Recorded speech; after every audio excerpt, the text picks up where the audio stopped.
पंजाब में किसान संगठनों के साथ किसानों के मसले पर कई दौर की बातचीत हुई है और अभी भी हम बातचीत के लिए किसान संगठनों से कहा है कि इसका समाधान बातचीत के माध्यम से हम निकालेंगे, क्योंकि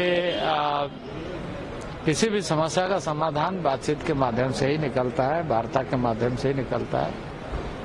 और ये देश हम सबका है, हम सबको मिलकर के देश का समाधान निकालना चाहिए ऐसे समय में कि हर आदमी के लिए वो लाभदायी हो सके।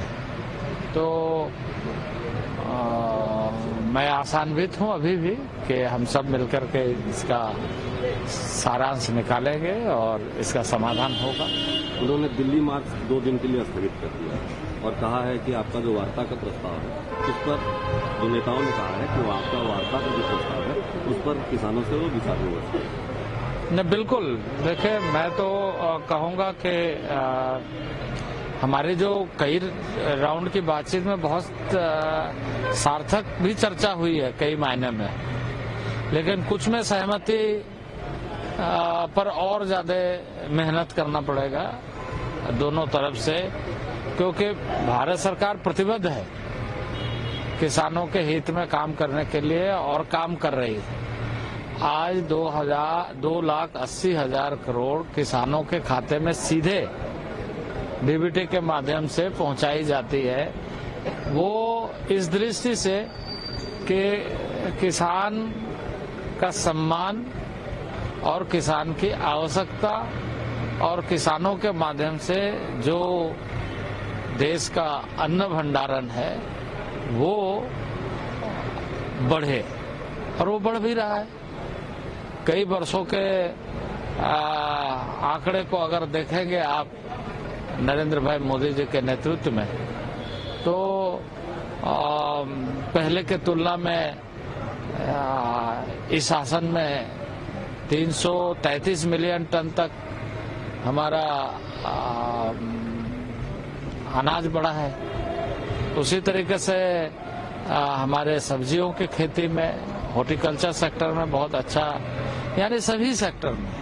अभी मैं बात कर रहा था खादी में, खादी भी तो किसानों से जुड़े हुए ही उत्पाद है, सारा वैल्यू एडिशन होता है, क्योंकि कॉटन इंडस्ट्री, कॉटन मतलब उसमें ग्रामीण क्षेत्र के लोग ज्यादा जुड़े हुए होते हैं। उसका टर्नओवर 1,35,000 करोड़ हो गया। उसी तरीके से कई जो कृषि सेक्टर से जुड़े हुए एलाइड सेक्टर है उसमें अच्छी प्रगति हो रही और उसमें लोग जुड़े हुए हैं। तो सबों के इस एफर्ट्स को, सबों के इस प्रयास को जो नरेंद्र भाई मोदी के नेतृत्व में एक नया आधार मिला है, उसको हमें आगे बढ़ाना है और ऐसे कोई भी विषय आए उस पर हमें चर्चा करना है और चर्चा के माध्यम से समाधान निकालना। राकेश टिकैत ने भी कहा है कि वार्ता की जानी चाहिए।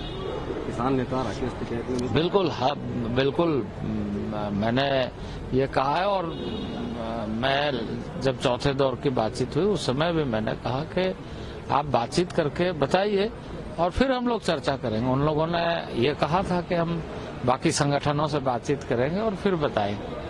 तो ठीक है, उसमें हो सकता है उन्हें सहमति नहीं मिले वो अपने संगठनों के साथ, तो हम फिर से बात कर सकते हैं। नहीं, हिंसा मतलब आप देखिए, अब इस तरह की असामान्य स्थिति ना बने, शांति बनाए रखना चाहिए। हमसे जुड़े रहने के लिए हमारे YouTube चैनल को सब्सक्राइब करें और नई वीडियो की नोटिफिकेशन के लिए बेल आइकॉन को दबाएं।